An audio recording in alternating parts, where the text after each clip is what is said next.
My name is Elenja and my husband is Selomja here. We've been married for 16 years. We met in school and God has been so good. We have 3 kids, 2 boys and a girl.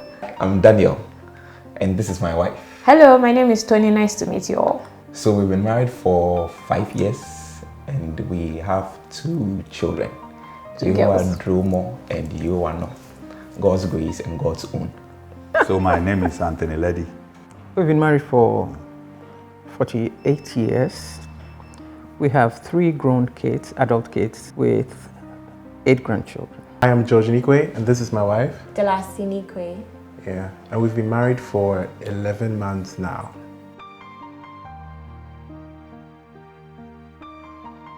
Okay, in our case, we have our separate individual accounts and we also have a joint account. We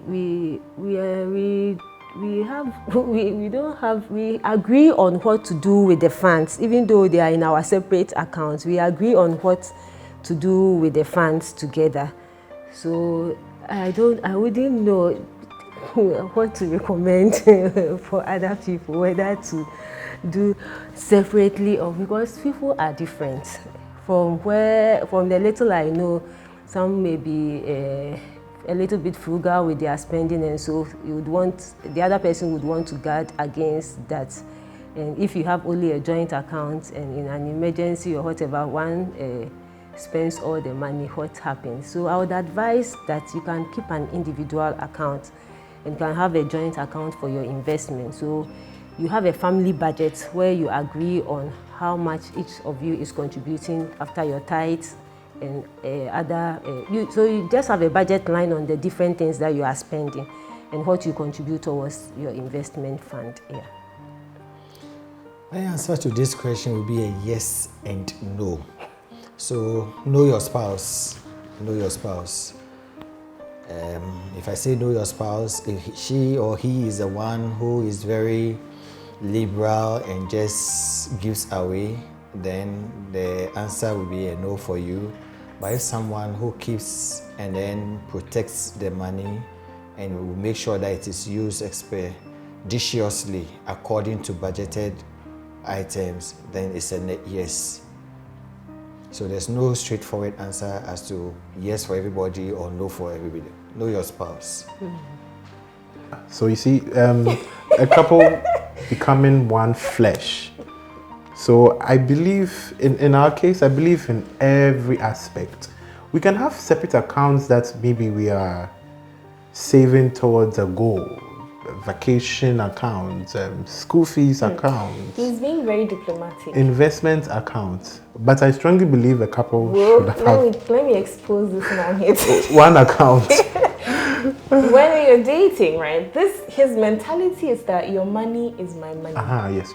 When in this society, women believe that your money is my money is your money. Can you imagine? Oh, Lord. So when we were dating, but I mean, was I on that view? Well, kind of. But his view was that my money is your money is my money. And I was not understanding that because I'm like, I don't mind giving you money if you need money. Like if you're in a tight space and you need some help, I really don't mind. But let's just acknowledge that it's my money. Right? Like that was the only, so that was my view. I was like, okay, like you can even have all my money, but then it's my money, right? And I'm just giving you my money. And he's like, no, if it's your money, it's my money, so it's our money. And I'm like, when I was working, you were not working with me.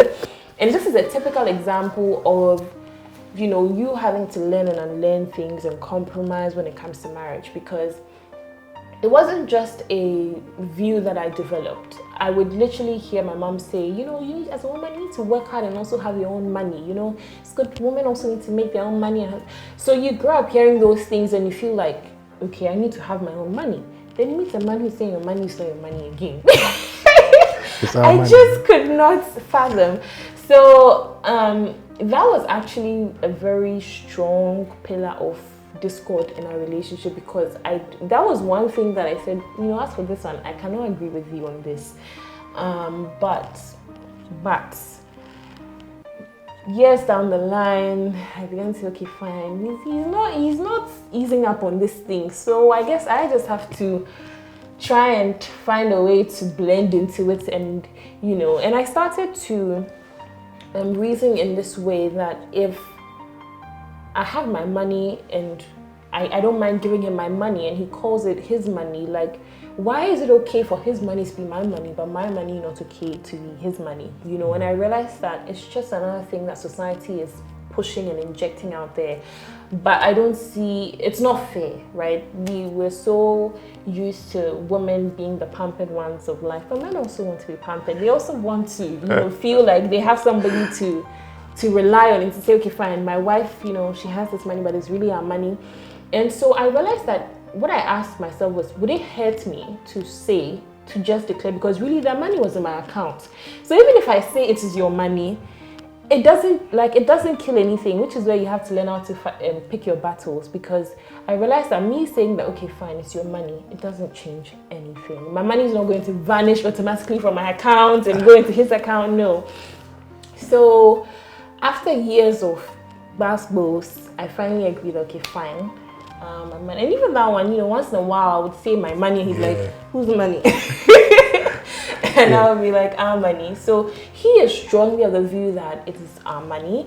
And I think he wanted joint account or something like that. But we don't have joint accounts. I'm even shocked that we don't. Yeah, I'm shocked because he was so, I guess it's because I've leaned into his idea. He's okay that so like she's on the same page. So even if she has her own account, But to give a practical example, but not to go deeply. So for example, if she has 10,000 cedis, I also have 10,000 cedis, and we want to invest individually, most banks wouldn't give us a higher rate because it hasn't reached the mark of 20,000.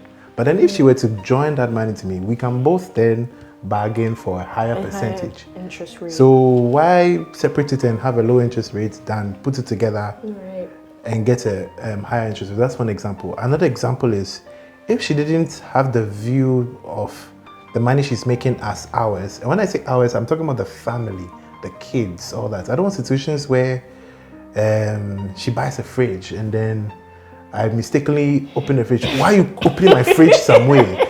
Because I know couples who literally do that. There are couples who... Yes, I've heard horror stories of how no one has money stashed somewhere and the husband is suffering to balance, the family. And because he's the man and he has to provide. Like, I mean, yes, I get that. Partnership. Yeah. Yes. So we do have a joint investment account, but we do have our separate accounts.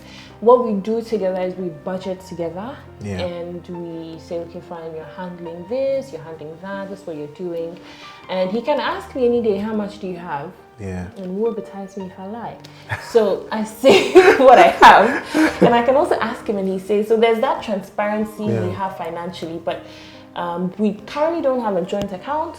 That's checking or savings account, but it doesn't really matter. If we need money, we know how to share. And so I think that's what matters. So for couples watching us, I think it's really down to what works for both of you. Because for me, I had a man who was not willing to compromise. So I had to compromise. I had somebody who was not willing to compromise, and so I had to willingly. And so it really depends on what works for both of you. If you both feel like you need your separate account, go for it. If you both want to have a joint account, go for it. If you both want separate bank accounts and have one joint account, go for it. Just be open-minded to understand your spouse and know what works for both of you. Meet each other halfway. So that's what I would say. Yeah. That's no brainer. Should they? Should they have individual accounts or one account? We always recommend that. You see, God's purpose in marriage is that we meet each other's needs. That's His purpose, and His goal is that we become one flesh. Oneness is a goal of marriage.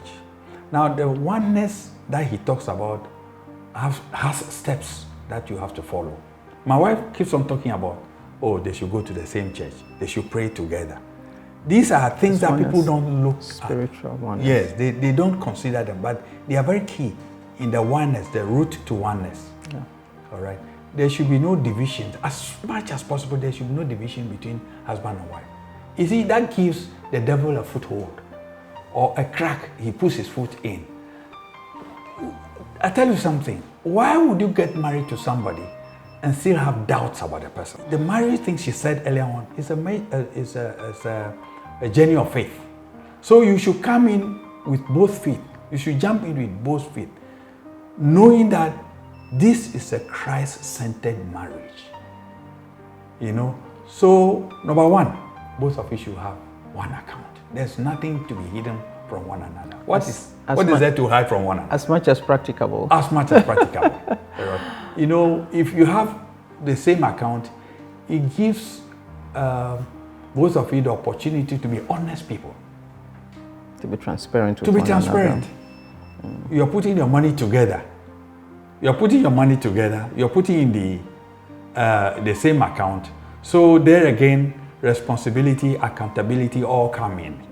You know, it's just a way of free you from doing things that may not help the marriage.